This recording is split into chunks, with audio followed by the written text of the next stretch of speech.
SportsNite, your home for all SU sports talk. Whether it was a 5-goal win or just an overtime win, a win is a win, and especially in a loaded ACC, they're going to look back on this one and say, thank goodness we got a win. There's just, the question marks are so many piling up. that it makes you think, what if we are in for a second-year hangover? Autry is in obviously a bad situation because of all the backlash he's getting from the fans because the pressure's high, right? But I also think he has a little bit of leeway. Breaking down everything from around the hill. They almost surrendered that lead in the fourth quarter, which is a concern of mine. I would have preferred to see a full 60-minute performance. And giving hot takes along the way. I'm just not convinced. Some of the transfers are promising, but if we look at what, national champions are made of, this team has none of that stuff. It's SportsNite, and it starts right now.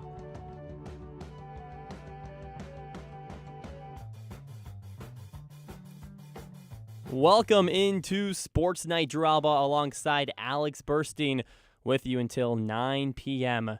Electric show on the way. Syracuse staves off St. Joe's, a big matchup with Hofstra coming. Talking some women's hoops. Syracuse with head coach Felicia Leggett-Jack dominating. And we're going to get to our end of semester report cards from around the hill with all sports. Alex, how we doing? Pretty good. I hope our report cards turn out well next week. But Syracuse, they might get some A's, maybe some B's. It's been an up and down semester. Up and down. If you want to call in about Syracuse's semester as a whole, then please do. 315-443-2011. Once again, the number to call, 315-443-2011. You can also interact at WAER Sports Talk on X and on YouTube at WAER Sports Talk. Drew Alba alongside Alex Burstein until 9 p.m. All right, Alex, Syracuse beat St. Joe's, but it was not pretty. 71-63. St. Joe's had this game tied with under 10 to play, and eventually the Orange do outlast St. Joe's, but what went wrong in your eyes? In my opinion, there just wasn't enough energy. And I think that was really the only problem because we've seen what this team can do, and I'm not at all concerned about this. Last year when Syracuse was being taken to overtime by teams that are in the group of 5, when Syracuse was losing to teams that are not playing good opponents, that's when you had to worry. But when Syracuse doesn't play basketball for 9 days, and then after that has a little bit of a slow start. If Syracuse had played a little bit better in the first 10 minutes, this would have been a double-digit, probably a 20-point win. It was a slow start for the Orange, but what else could have been expected? You even heard it from the players after the game. It took a few days to kind of get back locked in after beating Tennessee, so it was just a weird stretch for Syracuse, and they still pulled out the win, so I'm not concerned at all. Yeah, slow start overall right out of the gate, but it kind of progressed throughout the whole thing. Syracuse, 3 different ties in the second half against St. Joe's, and head coach Adrian Autry for Syracuse said the main difference maker was indeed the energy. But again, I thought overall my main thing was our energy level and our tension energy level wasn't there today. Alex, he's always talking about the level 5 energy. Do you have that bought in? Because Syracuse, after a 9-day hiatus, clearly did not yesterday. I know there wasn't maybe energy on the offensive end, but this was still a really good defensive performance from Syracuse. This is a St. Joseph's team that's gone over 70 points in all but 2 games this year. And overall, Syracuse's defense, maybe bar the first 5 or 10 minutes of the game, looked pretty as good as it's been all season long. So I think maybe not all 40 minutes on both sides of the ball there was that crazy energy. But also, you have to remember, this was a game at 9 p.m. on a Thursday night. All of Central New York was asleep by the final buzzer, except maybe our broadcasters on the airwaves. And it's like, okay, Syracuse was trying to put some new things, but they still had 5 players in double figures, still pulled out a win by multiple buckets. So maybe not the energy you'd like to see, but a win is a win. Yeah, a win's a win, but at the end of the day, Alex, there's a few big question marks for this Syracuse team, before this 9-day hiatus after a big win against Tennessee that still have yet to be answered. One of them, the free throws. And once again, what was that performance? Okay, but William Kyle went 6 of 9, and you can tell this team is making some William progress. Kyle, sure, but that's not the team as a whole. Well, if it's one player who's been the biggest problem, William Kyle hits a couple of earlier free throws, and Syracuse has a win against Houston as well on its resume. So single players are making improvements, and I think that's the first step. But also, I think this free throws conversation has kind of gone a little bit out of control because Syracuse shot 7. How did Syracuse beat Tennessee? Because of a free throw at the end of regulation. Alex, it's not good enough right now. Do you not disagree good enough, with that? They won. Sure. Syracuse shot 7 for 17 from the line in the second half. And it 7 still won. for 17. And it still won the basketball game. Okay. I would much rather you be winning games right now with bad free throw shootings and then have room to grow into ACC play. If Syracuse was losing these games, okay, then you have to sound the panic button. But Syracuse has found ways, whether it's through Vegas. Syracuse did not. You were playing All against 3 top losses. 5 teams in the country. And you make a few free throws, you make a couple of big shots, a big stop here and there. Yes. You win 2 games in Vegas. Okay, maybe so. But the free throw shooting has improved just away from the numbers. You've seen a little bit more consistency from players. Maybe not across the board, but J.J. Starling's looked a little more comfortable from the line. William Kyle has looked a ton more comfortable from the line.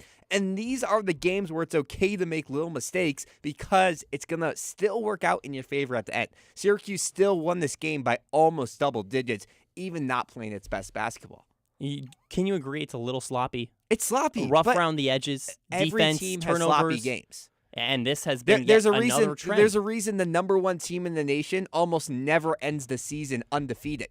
There's always sloppy games. But against St. Joe's, that's a concern. Number 4 Iowa State trailed by 13 points to Iowa last night, an unranked squad. St. Joe's is not a Power 5 team. I don't care. And Every last team night is going to have sloppy performances. I understand, but last night you mentioned how good the defense was. I didn't see it.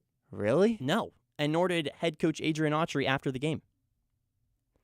At spurts today, and then we, kind of kicked our own selves in the foot, whether it was a, unexplainable turnover or a bad decision offensively.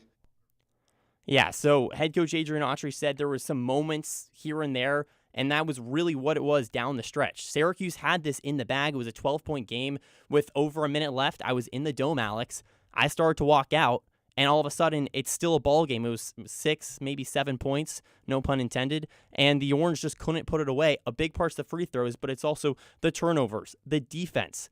St. Joe's is not a great team. Yes, on a 4-game winning streak, sure, coming into this, but this Syracuse team that has aspirations to play in March Madness, I don't think you can have these types of sloppy performances like you've had against St. Joe's, like you had against Monmouth Syracuse earlier. showed it can play against the big dogs.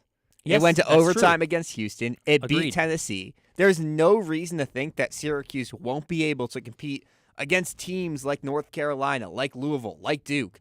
So as long as you're winning these games, and I know net rankings are going to go up and down when you don't have these blowout performances, but what really matters is can Syracuse win those quad 1 and quad 2 games 2 months from now? And right now, there is zero reason to think that they can't. I mean, Joe Lunardi, who is infamous for being so down on Syracuse. I mean, Syracuse fans hate him, said last night, it's in a Syracuse.com article, said that this Syracuse team has the makings of being a tournament team. Sure. That means that Syracuse can compete with the best of the best in the ACC. This is not an SU squad that's bottom 5, bottom 10 in the ACC. SU can be competing against anyone in the conference this year. And I think it is worth saying that there was a long gap in between the last time Syracuse played and now, right? 9 days. And I think you mentioned before the show, what it ties the longest tied streak. for the longest, yeah. Yeah, and that's tough, especially a St. Joe's team that kind of came in on a little bit of a hot stretch, played a few games in a few days. And you mentioned having fresh legs, but sometimes it's just as hard to not have fresh legs and be a little cold. And head coach Adrian Autry mentioned that was a problem, and he recognized that before and after the contest. Yeah, I think that the layoff was definitely played a part in that. You could just tell some of our guys were, breathing a little hard. We had a couple of guys that, wasn't feeling their best. That flu going around. Have you on your vaccine yet, Alex? I have. Have you? Yes, I have. I've been convincing people left and right out here. Speaking of which, apparently, some guys under Not the feeling- weather yeah. for Syracuse. So As most of the campuses right now. exactly, but that's another thing. Like Syracuse despite not having its best offensive performance, despite missing some shots from the charity stripe, despite having some guys under the weather, still was able to pull along a victory. And Yeah. it's all about whether it's a win or a loss at the end of the day, because if Syracuse loses this game, it's disastrous. Even if Syracuse wins this game by like 1 or 2 points, it's like, what is happening? But this was an 8-point game. And there's plenty of major teams that end up winning by 8 or 10 points against these lower level opponents because who knows, maybe one player gets hot for the mid-major or this team has a uncharacteristically good game. You have to remember, these squads, like Syracuse's Super Bowl is against Duke. For teams that play in the A10 and the MAC, when they have a chance to come to the JMA Wireless Dome and compete against the Syracuse Orange, a former national champion, you're throwing everything you can at them. St. Joseph threw everything it could at Syracuse and still lost by 8 points. Drew Albaugh alongside Alex Burstein on SportsNite until 9 p.m. Feel free to join the show. Call in at 315-443-2011. Would love to talk to you. Or you can interact at WAER Sports Talk on Twitter and on YouTube at WAER Sports Talk. Syracuse squeaks out a win against St. Joe's. It was not pretty, and SU head coach Adrian Autry definitely agreed with that statement. At the end of the game, we couldn't get the rebounds, we couldn't get the stops that we needed to get. But overall, I thought we made some plays that we needed to make. It wasn't pretty. It was not a pretty game at all. But a win's a win, Alex. Exactly. And how much can you value just getting a win? It's a 9-day stretch without playing a game. St. Joe's was hot. By the way, you're playing a Hofstra team next that is also hot right now, top 100 in net. How big is it to just get a win and move on? Because at the end of the day, what you can't have is a narrow loss. A narrow win is exponentially better no matter how close it is. I mean, just think about 3 months from now when Syracuse is being evaluated for the NCAA tournament. A win against St. Joe's, a win against Mercyhurst, it's not going to be talked about. It's not going to be like, oh, Syracuse won by 15 or 20 against a group of 5 team. But if Syracuse loses this game, oh, well, that's a huge minus on the report card. Like, it's not going to be a big win. There's not going to be so many headlines about this game, but it's just a necessary step towards getting to where you want to be. For sure. And there is a few positives to take away from this one. Syracuse had this game tied at half and, ended up winning by close to double digits. So the second half looked a lot better than the first. And Tyler Betsy led team with all scores. He came in to score the ball, and he was doing that especially from behind the arc. Yeah, and Syracuse really has changed its three-point arc. Its three-point philosophy over the last couple of games. They were averaging close to 30 three-point attempts through the first couple of games. Last night shot a season-low 14 shots from behind the arc, and I love that for SU because not only was it only 14 shots, but they were a ton more efficient. I mean, Nate Kings and Tyler Betsy combined for 6 makes from deep. And when you have those guys making three-point attempts, which is what they were brought to Syracuse to do, you get so many more points guaranteed each game. I would much rather you go 8 for 14 than take 30 shots and make 3 of them because it's bad looks. Like, if you're only taking a few shots a game, but it's your best guys getting good looks, that's going to win you basketball games down the stretch. And Tyler Betsy had a team-high 16 points, one of 5 scores for the Orange that finished with double digits. And after the game, Betsy said his main job is to score the ball. I mean, every game I get in, I just get in the game, I try to score. Like, that's what Coach Red brought me here to do, score and play defense. So when I come in, I'm just trying to be aggressive, score the ball, and make plays on defense.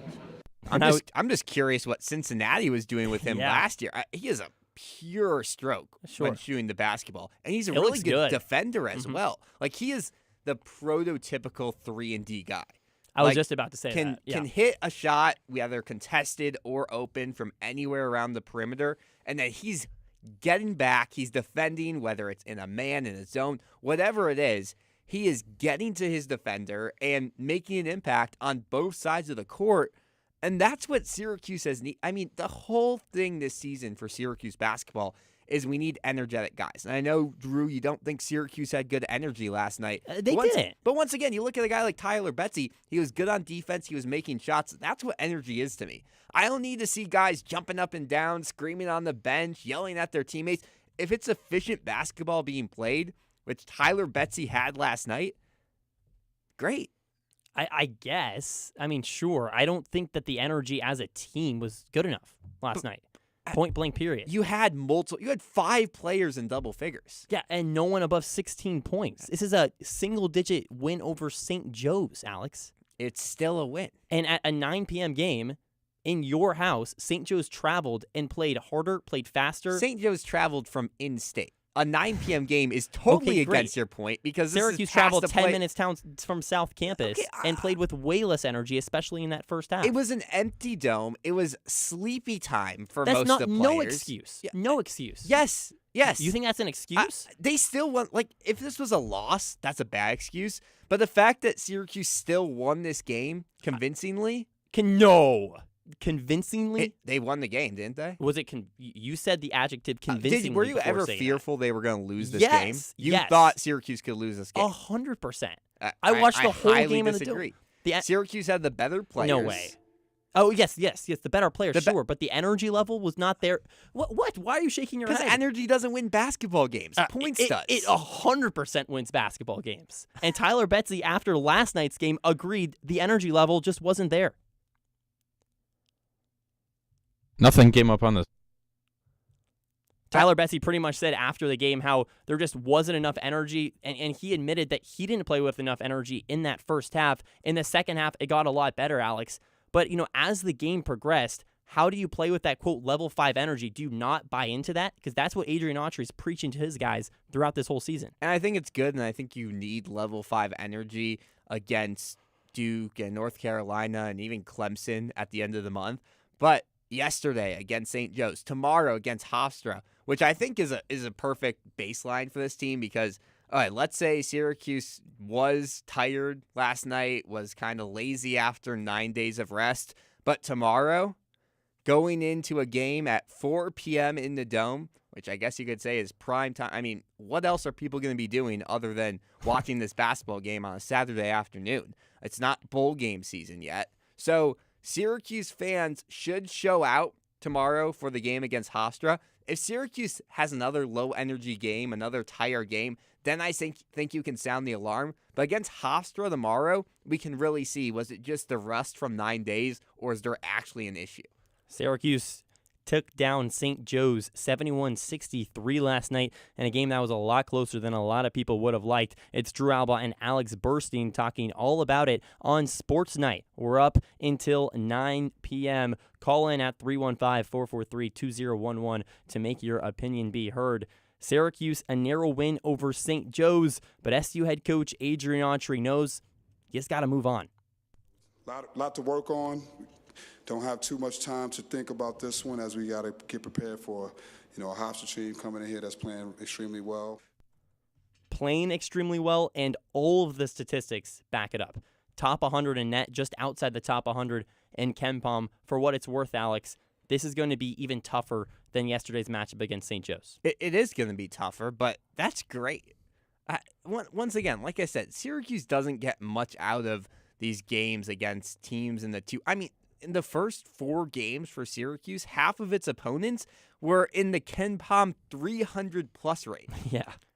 There are D2 teams that are comparable to those matchups. Like, now Syracuse is officially easing its way into ACC play because you played the big dogs, you had mixed results against them. Now you're playing the upper echelon of mid-major teams. Hofstra is a team that isn't going to compete in the ACC and the Big Ten and the SEC, but may steal a game or two. Already did against Pittsburgh. So this is where you really have to lock in if you're the Syracuse squad, because a loss to Hofstra, it doesn't matter how good they play, what quad they are. It doesn't look good. It almost sinks your season. Exactly. Like, you cannot, because Syracuse has lost already 3 games, you can't lose another non-conference game. No, not at all. Period. Because you're going to lose. Well, the season was, games. The season wasn't over, but it was honestly hanging on by a thread before you beat Tennessee. and you kind of rewrited the ship to a certain degree, but a loss And to Hofstra even with completely that, like eliminates Syracuse that. still has a horrible net ranking, a Oh, horrible yeah. KenPom ranking. I mean, we're No, talking a loss to Hofstra. 70s and 80s. Syracuse Sure. has to reel off 5 or 6 big wins the rest of the season to even get into. I mean, when you think about KenPom and net If you want an rankings, at-large bid, it's not correct. top 60. It's No. top 40, maybe top 30. And Yeah. you can only move up 5 or 6 spots after a win. For sure. Syracuse dropped 5 spots in the net rankings last night. You have to have Yeah. convincing win. Like, it can't be stated enough that, like, Mhm. obviously these numbers are annoying and, like, no one really understands how net ranking or KenPom is But it's calculated. important. You don't But need to know how the it works. NCAA No, it's Tournament important. Committee has shown that's how you get into March Madness. Like, that's how you do it. And you talk about convincing wins. It wasn't convincing at all, but Hofstra did just beat an ACC Exactly. team by 7 against Pitt. And head coach Speedy Claxton for the Pride said it was all about their mentality. We came in with the mindset that we're going to compete with them and we're going to win. And we knew if we were the tougher team and we kept them off the glass, we'd give ourselves a chance. And talk about the glass. It was not good enough yesterday. Syracuse versus St. Joe's. It really hasn't been great this whole season, Alex. And that's something that the Pride has a lot of pride in. Well, that I think was the worst thing for Syracuse last night. I mean, to be out rebounded 42-30 against St. Joe's. Yikes. And obviously, this isn't a huge Syracuse team. I mean, your center in William Kyle is 6'8", maybe 6'9". I mean, does not have the height comparable to someone you've had like Eddie Lampkin or other bigs in recent Syracuse history. But you're more physical, you're stronger. Hypothetically, these players should be able to body their way through and really get into the paint, get these rebounds. And that I think that has a lot to do with energy. But even in games, you mentioned it's been a season-long problem. Even in games that Syracuse has had energy, like the Houston game, like the Tennessee game, rebounds have not been easy to come by. And the rebounding was so bad in yesterday's ball game that you have to think, what went wrong, right? I mean, what went wrong against a St. Joe's team that throws out a 5 that is shorter, not as physical on paper as you, and still, at the end of the day, out-rebounded Syracuse by double-digit boards? It's just soft basketball. It's soft. If you are taking a shot, you should be following up your shot, getting into the paint, and not worrying about, oh, this guy's going to bump into me. Maybe he's a couple inches taller than me.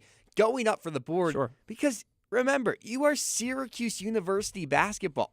I mean, these players are so much more skilled on paper than the opponents that SU is facing over this next couple of weeks. Like, sure, you might miss out on a couple of rebounds, but there is no reason William Kyle should be losing rebounding. Agreed. battles. Yeah, and for SU's top scorer in yesterday's ball game, Tyler Betsy, he knew that the 3 things Syracuse builds their mentality on, defense, rebounding, and energy, it simply was not there last night. We just know we didn't play with the energy that we know we need to play with and that we can play with. So that's the biggest takeaway for us, just coming in, playing at level 5 and doing what we do, just our identity. We built our identity of defense and rebounding, so just doing that and carrying it on, and we'll have no problem. Defense has been pretty good throughout the whole season. Continues yesterday against St. Joe's, especially in the second half, Alex. But in the first half, or rather in the second half, down the stretch against St. Joe's, Syracuse actually switched into a zone a couple of times, and it worked to force the misses, but then you couldn't grab a board. So, like, what's the recipe? You kind of have to balance the rebounding and the defense and find that sweet spot. I mean, I like Adrian Autry playing around with a man-to-man and a zone. Obviously, Syracuse known for its zone defense over its history, and also that this is the time of year where you want to experiment with that stuff. Like, it's not going to work with teams that are a lot better than you or even with you, switching up your defensive arrangement and trying out new rotations in the middle of the second half. But against a team like St. Joe's where, like, if you need to, you can rattle off a 10-3 run or a 10-0 run, which Syracuse did to close out the game yesterday, then you can adjust with a zone defense or a man-to-man defense. And I think in this zone, it once again is really going to come down to William Kyle. Because let's say Syracuse does drop into like a 2-3 zone, you're isolating. The 2 guys at the top are not getting rebounds. The 2 guys at the bottom on the sides, that's a hard angle to get on. It's William Kyle underneath the basket. And William Kyle has been elite Yeah. this season outside of the free throw. Outside of the free throwing, what else do you want him to do? No, I mean, I think he plays his role very well, and he's Yeah. a great. I don't know if I'd go as far as elite. Can I but, ask you a quick question, Alex? Yes. Do you think, going into this game, did you think this was going to be a tough matchup against St. Joe's? 100%. I told people before this Okay. game, this will not be an easy game for Syracuse because of that 9-day drop-off. Like, and you hoop on your free time. Once do. you don't go to the court for 9 days, I know. it takes a little while to get your shot off. And Syracuse, I know it's going down as, SU only won by 8 points. Syracuse ended the game on a 10-3 run. Sure. And St. Joe's, a lot of those were free throws. St. Joe's in the second half had a 2-minute spout with no points, had a 4-minute spout with no made field goals. Like, there were pockets of good throughout the game for Syracuse. And to be able to do that after a 9-day break, I think is just as impressive for SU. Like, obviously, he would have loved another 20-point game, but also St. Joe's is not in the same realm as Binghamton. Sure. And these other teams that Syracuse has played. And Alex, to your credit, I didn't think this was going to be a tough matchup. You did pregame, and so did SU head coach Adrian Autry pregame. Again, this is always going to be a tough game for us. I knew it. When you see the schedule, you get 9 days off, and a team that has been in the rhythm. They've played 2 or 3 games, and they've been playing well. So we knew they would come in here confident. And confidence is going to be a thing. Yes, St. Joe's, but Hofstra tomorrow.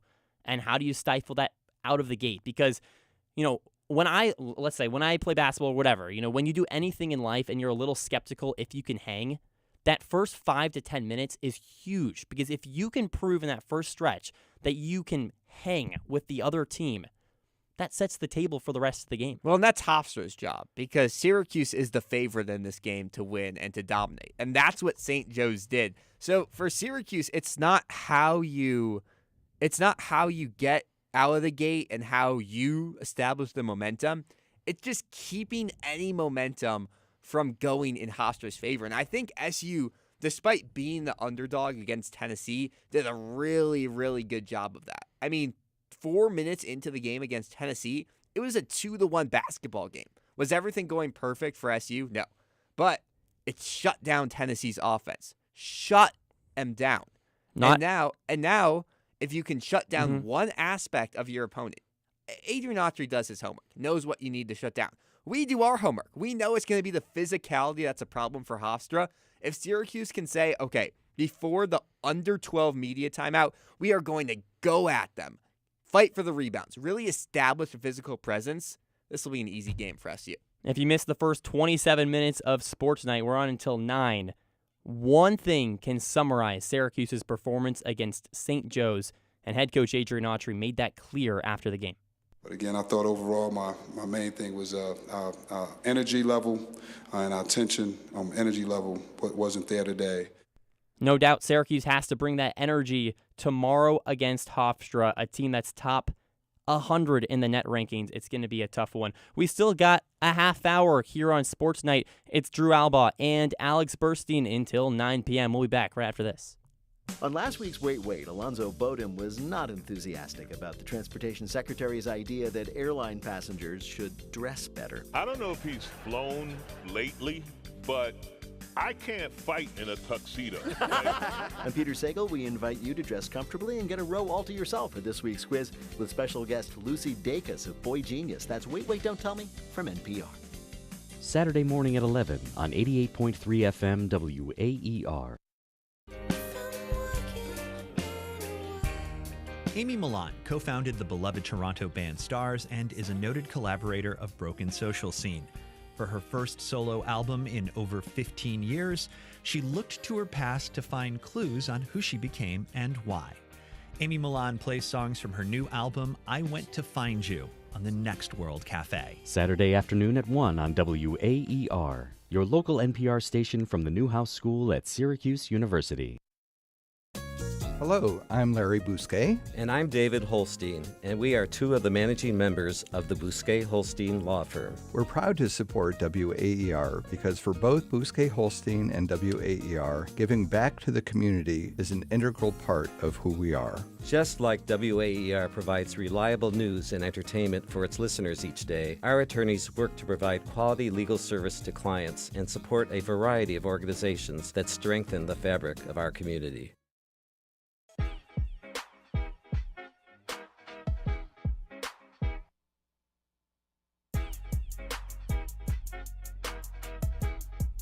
Back here on SportsNite, half an hour down, half an hour to go. Alex Burstein here with Drew Albaugh. We just talked a lot about the Syracuse men's basketball team, who's had a great start to the year, but it might not be the Hoops team off to the best beginning of the season. Syracuse women's basketball, 9-1 on the season. The best start yet under Felicia Leggett-Jack. And you remember 2 years ago, it was a really good SU team that made it into the tournament. We want to hear your thoughts. If you have anything to say on this SU women's hoops team, maybe are they making it back to the NCAA tournament? You can call in 315-443-2011. That's 315-443-2011. The recent chapter for SU was just complete domination against Colgate on Wednesday. An 88-42 victory for SU. Just ridiculous. We're joined now by Timmy Weiss, who was at the game, covering it for WAER. And Timmy, I mean, just 88-42. It was domination. It explains everything. 88-42. Are you kidding me, guys? That was not honestly, close. honestly feel a little bit bad for that Colgate team because they really just aren't very good, to be completely honest. They had 6 players that were out with injury, and there was just nothing that they could do against this Syracuse team. The game was over by the end of the first quarter. It was just Syracuse dominating from the entire game throughout, and every player was getting involved. Only all 15 players on the roster got into the game. And only 5 points scored for the Raiders in the first quarter, right? Only 9 players even suited for the Raiders. And this is a Syracuse team that is good, like just against anybody. So against the Colgate team that was battered, beat down, and really couldn't hang with a lot of Power 5 teams, let alone a Syracuse team that right now, according to ESPN, is one of the last teams out in the NCAA March Madness bracketology. No, last team in. Yes, right. Last team in. Yes. Has a spot as of right now. And that's because there's so much depth to this squad. And you proved it against that Colgate team. You had all these players that aren't starters that are dominating. And against Colgate, when it's just not a great team, it doesn't matter. It still proves a lot that you can have all these other players outside of your starting 5 just dominate a game. It means a lot to have players like that that can do that. I think the question for Syracuse now becomes, can you at least hang with the really good teams? Because you said SU can beat anyone, and I think SU's proven bad Power 5 teams it can beat. Handled SMU pretty cleanly, beat Utah handedly a couple weeks ago.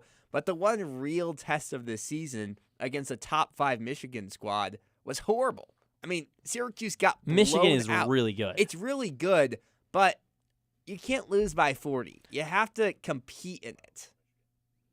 I think that's what you have to remember with these teams is that the top 25 teams in women's basketball are sometimes miles ahead of the other squads. And although you beat Auburn and although you beat SMU, some Power 5 teams, they're not really in the same conversation because Syracuse, they need to do better against these teams that are going to be in the top 25 that they face in ACC play soon. Right, and if it makes Cuse fans feel any better, Michigan beat a top 20 Notre Dame squad earlier in the year by 39. It's a good team. Right, like it's a really good team. It's a good team, but you look across basketball, Iowa State beat number 1 Purdue in men's basketball by like 30 points. So like stuff like this happens. I understand that was a bad showing, but everything I've seen, domination other than that for Syracuse. Syracuse just needs a good win. That's all I'm saying. And I don't think there's a good win on the schedule yet. Like I was shocked that Syracuse was in bracketology. You don't think Auburn's a good win? No. Auburn's not even top 50 in the net rankings. But Auburn was a one-loss Tigers team. That was a quad 2 win. They had, SMU, played, they had played a lot of teams that were not very good. Exactly. That was all their wins. Like, when they had played good competition, Auburn had lost. SMU is the worst team in the ACC. And, ACC women's basketball is ridiculously good. Like, that Notre Dame team is going to be really good this season. Louisville, really good. And it lost by 39 to even Michigan. teams in the middle of the pack are, at this point, I think, miles better than Syracuse.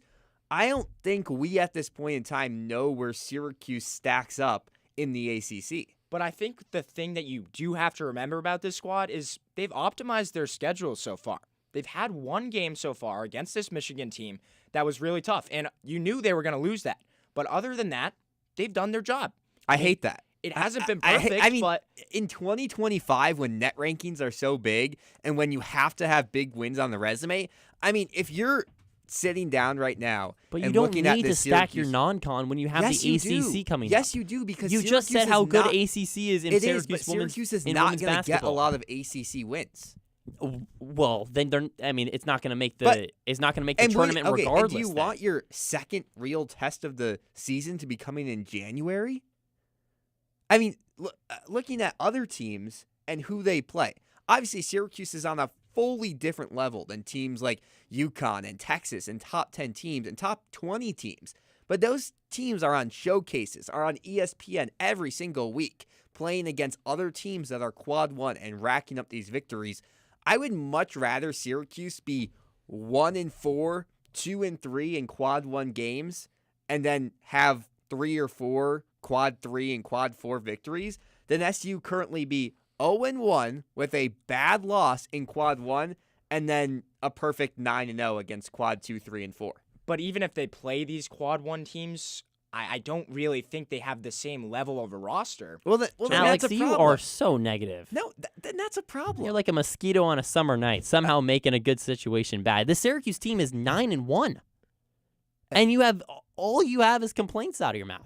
It's like Syracuse. Have you not been a volleyball. little impressed? Syracuse it volleyball. is not like Syracuse volleyball. What does Syracuse volleyball do this year and last year? I think that's a little extreme. When all of its non-conference games and then got into ACC play and things dropped off immediately. When Syracuse gets into ACC play this year, I don't expect that drop off. Really? Because I really don't. Because the ACC, believe it or not, is not actually as good as it has been in the last couple of years. There's only 3 teams in women's basketball that are in the top 25 right now from the ACC. Syracuse is going to be, I think, a top 7 team in the ACC this year. I agree. And the roster that they have, the reinforcements that they brought in with Uche Izoje and Layla Filia are legit really good. players. These are skillful players that can compete with the best teams in the ACC. And I expect them to be a top 7 team. Syracuse 9-1 on the season, heading into a couple more non-conference clashes and then some big ACC play in a couple of weeks. What are your thoughts on this team and mainly on these players? Uche Izoje, Dominique Darius, some really, really good transfers and freshmen for SU. If you have any thoughts, you can call in 315-443-2011. I guess we talked about the team as a whole, but personnel-wise, this team so much different than last year. You have size in Izoje, you have guard play in Filia and Darius. Even in that blowout win, was there 1 or 2 players that really stood out to you? I think you have to go with Uche Izoje pretty much the last couple of games, not even just the Colgate game. Back-to-back ACC Rookies of the Week. Exactly. She's been killing it recently, and it's for good reason, because she has the talent. You knew she did coming over from Japan and was one of the top scorers in that league. Comes to Syracuse, and you kind of have some questions like, is she going to be able to transfer her skills into college basketball? And it took her a little bit. But now that she's finally getting into the rhythm, it's working really well, and you can see the talent and the skill. Syracuse did not have a player like her last year. It's a weapon. Not at all. It's a total weapon to have someone like her on your squad. It really is a game changer. And I watched the game, as Syracuse beat Colgate by 40-some-odd points, and Uche Izoje finished with 8 rebounds and 16 points, both team highs for that game, and it was the quietest 16 and 8 I've ever seen. I mean, That's she how played it's been every game. Yeah, she played 20 minutes, and you look up and you're like, oh, Dominic Darius had 10 assists, and Layla Felia played great, and Sophie Burrows hit her first 3 threes.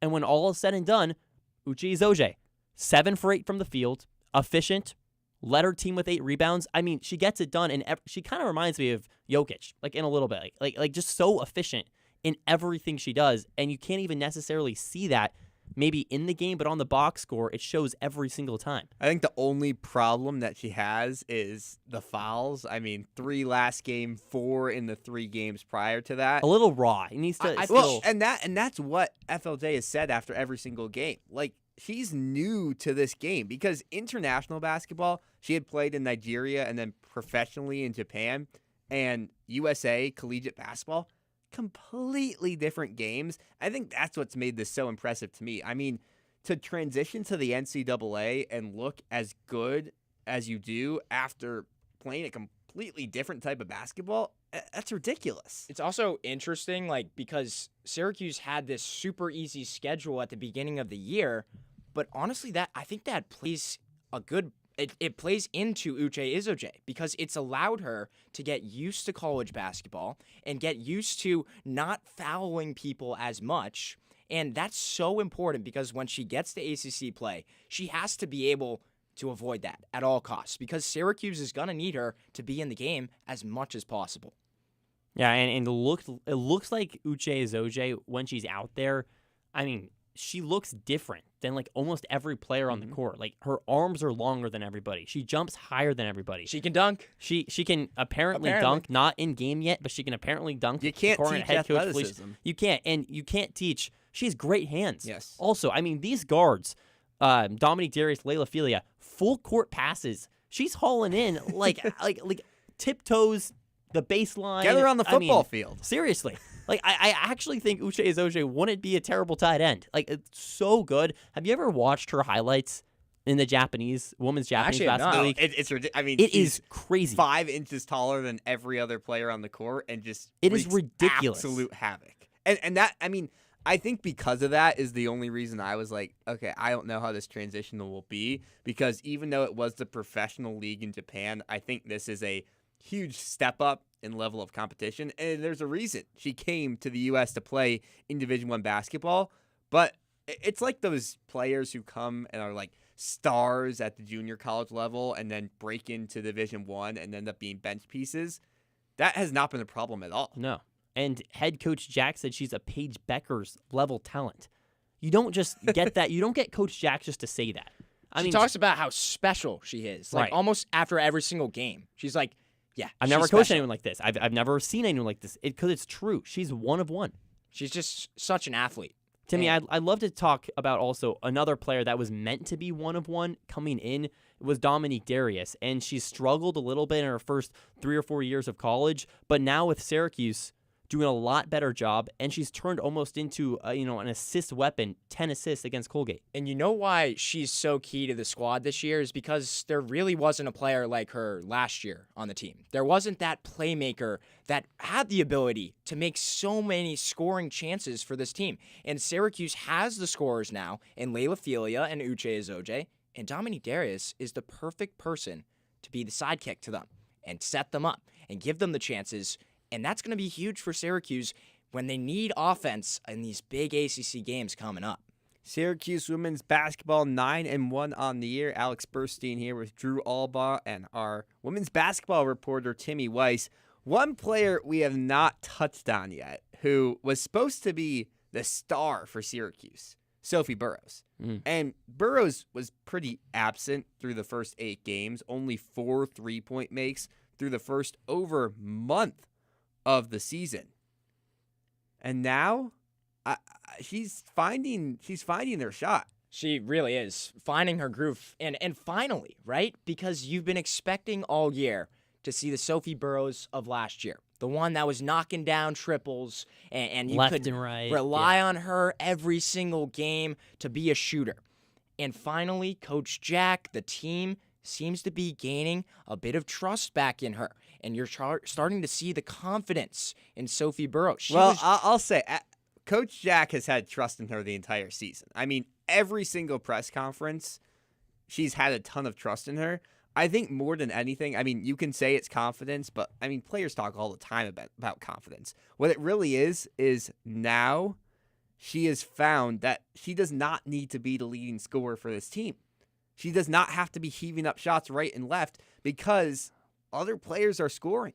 I mean, she can wait, have good shots, and make them, and it works a lot better. It really does work a lot better. And you've been seeing the last 2 games, Layla Filia and Uche Azoje are mostly the top scorers. Sophie Burrows had that game against SMU where she had 22 points. So you have a combination of where you have some games where it's Layla Filia and Uche Azoje, but then you have some games where Sophie Burrows can take over.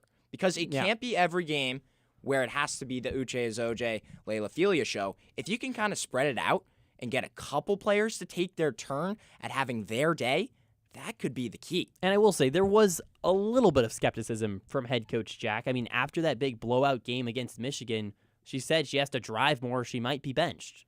And she's done that, and it's opened up the three-point shot more. And I was watching that Colgate game, and there was just something in her eyes that looked different. Like a confidence that I haven't seen since last year. I don't know what happened over the offseason, but she started to regain that. And she could be, not the Batman to this team, but she could be a huge Robin. And that could be the difference for Syracuse making or missing March Madness, could be Sophie Burrows. I also think there could be a game this year where Syracuse needs someone to step up, and Sophie Burrows can have a game like that where she can just drop 28 points. You saw last year, Virginia Tech hit 10 threes against the Hokies. So you could see Sophie Burrows having a similar type of game this year. Syracuse is going to need those quad 1 wins in ACC play.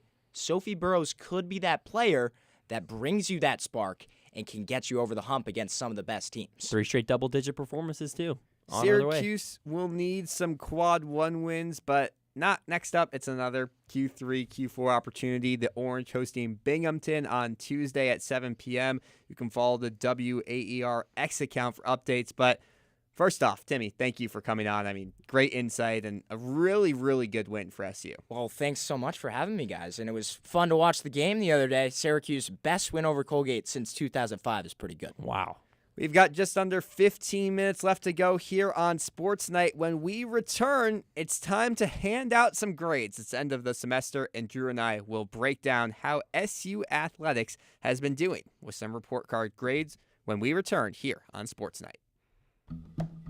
Delve into the rich tapestry of acoustic-led folk, roots, and Americana music here on 88.3 FM WAER. Enjoy national and international acts, as well as local artists every Sunday with host Pete Thomas.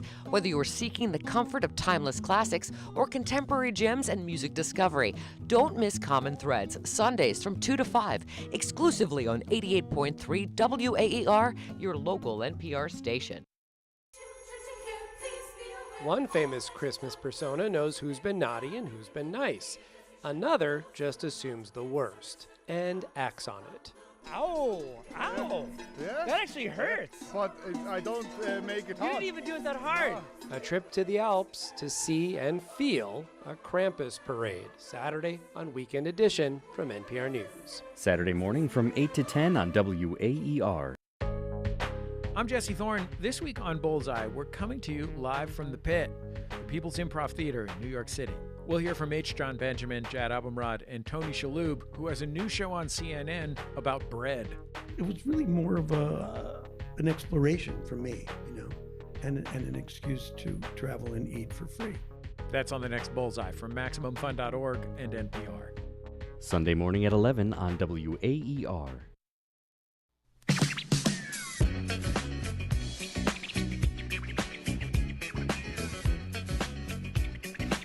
Back here in Sports Night, our Ostrom Avenue studios.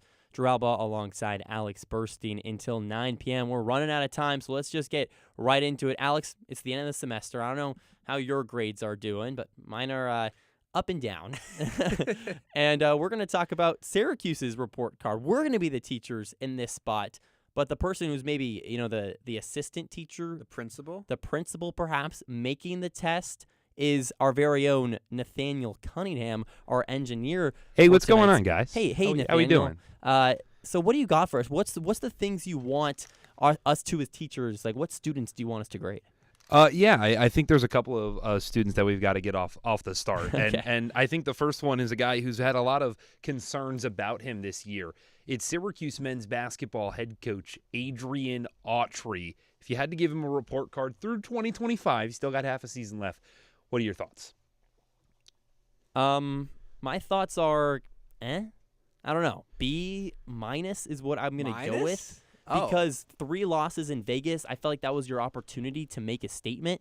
And a B- is a passing grade. I don't think anyone is necessarily mad at Adrian Autry. No one's happy with Adrian Autry. And who's happy with a B-? I'd say many people are happy with Adrian Autry. Not yesterday at the Dome. I mean, I don't know. There was quite... Syracuse beat Tennessee in the biggest win the Orange have had in 3+ years. I think at least a B+, because the conversations entering this season were, is Adrian Autry going to keep his job? And the conversations now are, is Syracuse going to make the NCAA tournament? And the fact that that conversation has shifted in a month and a half shows that Autry's way outperforming his expectations. He's still 2-19. Sure, lost a ton of games in Las Vegas, and as of now, I guess that Tennessee game isn't. I just think there was a big chance in Vegas to make a statement, and I'm not going to was. give you above a B- if you go 0 for 3 in Vegas against an Iowa State team. You lose 20+. I don't know. Does that Tennessee win mean nothing? Then? No, it does. Without the Tennessee win, you're down in the C's. Yeah, I'm not willing to give an A because you didn't get another win, but I think right now Syracuse is hovering in a spot where it could make the NCAA tournament, and because of that, you gotta give a B+. All right, Alex, a little more of a generous grader than I would be personally, but that's neither here nor there. Let's talk about the players on the court, though, for this men's basketball team. How about the 4-star freshman, Kyan Anthony? So far, he's looked pretty good, Alex, despite, maybe some shaky performances the last couple times. Yeah, I'll give Anthony a B. I was there, too. And flat B. No plus, no minus. Definitely a lot of room to go up or down. After the first couple games, it was A+++. Like Anthony might be the second coming of his dad. Almost too much so. I think it's a B because, Anthony's playing how a 4-star freshman should. Was not a top 20 kid in his class, was not a guy expected to come in and make a huge impact on a squad, but he's averaging over 10 points a game. He plays okay defense, but really knows how to create opportunities on the offensive end of things. And I think for that alone, has he changed any games that matter? No. But he has done a really good job of when Syracuse needs him to do something, to just go out and do that task. And I think that's B-worthy. I'm going to go with a B as well, Alex. Double-digit points average, just over 10, couple of rebounds, shooting the ball okay from the field. After those first 4 games, there was legitimate fans that thought he should be starting over J.J. Starling. Now, that's kind of, that ship has died down a little bit, but Kyan Anthony, like you mentioned, it wasn't meant to be an A+ score, and he's a B score right now, so I'm going to give him a B. All right, you guys, I feel like it's too much of an agreement. I know you weren't too on the same side with Adrian Autry, but a B+, B-, they're essentially the same thing in my eyes. So let's switch gears. Let's actually head over to the gridiron, and let's go to the bench boss of Syracuse football. Had a great year 1, year 2, not so great as well. Fran Brown, Drew, what's your report card grade for the second-year bench boss? I'm going to give him a D. What? A technically passing grade. Wow. You're not fired. You passed, quote-unquote, passed the class, kind of like my earth science class right now.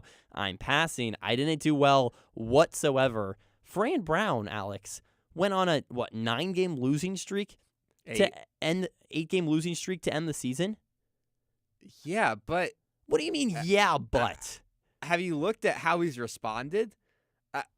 Sure, the season for Syracuse football as a whole may be a D, but the fact that fans aren't completely out on Syracuse football, the fact that Calvin Russell still committed to SU, the fact that Syracuse just got Vince Karras, a great defensive coordinator, to come to the Orange, means there's still hope for this team in the future. Don't jump the gun there. I'll give Fran Brown a B- right now, because if we're talking about him as a whole and what he means to this program, Syracuse is still afloat. I mean, this team is not a sunken ship at the bottom of the ocean. Sure, there's no bowl game. Potentially the worst Power 4 team in all of college football last season. Lost to a 1-win Boston College team by 2 scores. I don't know, Alex. It was pretty bad. But sure, but that's looking at the team as a whole. I mean, if we're looking at It's almost like we should grade the head coach based off of how the team was. Yes, but a coach in 2025 is much more than just the on-field performance. It's how you can hire coaches. It's how you can do NIL. It's the fact that Steve Angeli is committed to coming back. It's the fact that a lot of Anton Delorier, he's coming back. Yeah, I don't know. I just think that this team, this past season's too much to blind me from the Fran Brown recruitment stories. At the end of the day, the job of a coach is to win games. Drew Albaugh alongside Alex Burstein on SportsNite until 9. We're giving our season grades. What's the next one, Nathaniel? Yeah, Drew, and Alex, you kind of jumped the gun there a little bit. You're right, the head coaching job, he's not just responsible for the players on the field, but the other guys on the sidelines, and there's been quite a bit of turnover there. So your last report card, we'll start with you, Alex. Those football changes, especially Vince Karras as the new defensive coordinator. What are your grades on those? An A. I won't go A+ until Syracuse actually shows some results on the field, but Toledo was second in all of FBS this year in yards given up on defense. The only team ahead of them was Ohio State. So that's pretty good company to be in. And Vince Karras is a guy who has shown he's won national championships at the Division II level. He's won a lot of games at the Division I level as a coordinator. And now, obviously, the switch up to power conference football is big. But Vince Karras has shown he can do results. And the fact that I really love is that Fran Brown was willing to demote Elijah Robinson, one of his closest friends in the coaching industry. Not fire, but yes, still. Yeah. Demote him. And the fact that he was willing to do that shows that Fran Brown still has control of this team and still knows what he wants. I don't think there's any doubt of that. I agree with you, but I can't give it an A because there's been more, there's more question marks than answers at this point. Syracuse let go special teams coordinator Ricky Brumfield, defensive line coach Dale Williams, co-defensive coordinator Robert Wright, just to name a few, a couple other coaches as well. And right now, it's only Vince Karras, who is a great hire, but still, I need to see some more hires to know what this new football coaching staff will be before I give it an A. I do like the hire, though. I'm going to go B. Nathaniel, we got time for one more. Guys, I wish we did have time for one more, but maybe we should go through your guys' report. We don't got time for one more? No, not enough time for one more. On. Listen, the fans want to see one more. I want to see what you guys have on your report cards. You talked about your earth science grade there, Drew. It wasn't too pretty, was it? No, I finished with a D. A D. 62%. It's my worst ever Oh, grade. You were just on the edge. Just sneaking by. By the way, Nathaniel, I give you an A+ on your engineering Principal of the / year. coming in. Appreciate that. Yeah, D. Have you ever gone a D? I have not. Yeah. Let's keep it that way. Yeah. And my parents, I really had to sugarcoat it. Like, Mom, Dad, like it was a hard class. The teacher was really bad. Both true, but yeah, I did oversleep a test. Unit 1, and that set me behind the 8 ball. Also, by the way, producer Adam Hipsky and myself got a little distracted over in Cornell, and that also wasn't great for my grade. But neither here nor there. That was our report card for Syracuse sports. This has been Sports Night. Alex, a lot to talk about, and we got Hofstra coming up. What do you think about the game tomorrow? Quick prediction. I think Syracuse wins by at least double digits. Not going to be a 20-point blowout, but Syracuse comfortably gets a 12 or 13-point win. We got to have a couple of thank yous before we close out the show. I got Syracuse winning by double digits as well. Nick Zuppi and Josh Rothert on desk. Adam Hipsky, our producer. Nathaniel Cunningham, engineer / principal, if you want to call it, and ourselves, of course, Alex Burstein and Drew Albaugh here on Sports Night. But that's not the last show. We got the double overtime tomorrow. It's Hofstra. The game starts at 4. It's a 3:30 p.m. McClurg remodeling countdown to tip off up until 11. Or rather, up until 4 plus 4 hours would be 8. So up until 8 for the double overtime. We got a lot to talk about there as well. Thanks so much for tuning in on Sports Night. We'll be back next week, 8 to 9 p.m.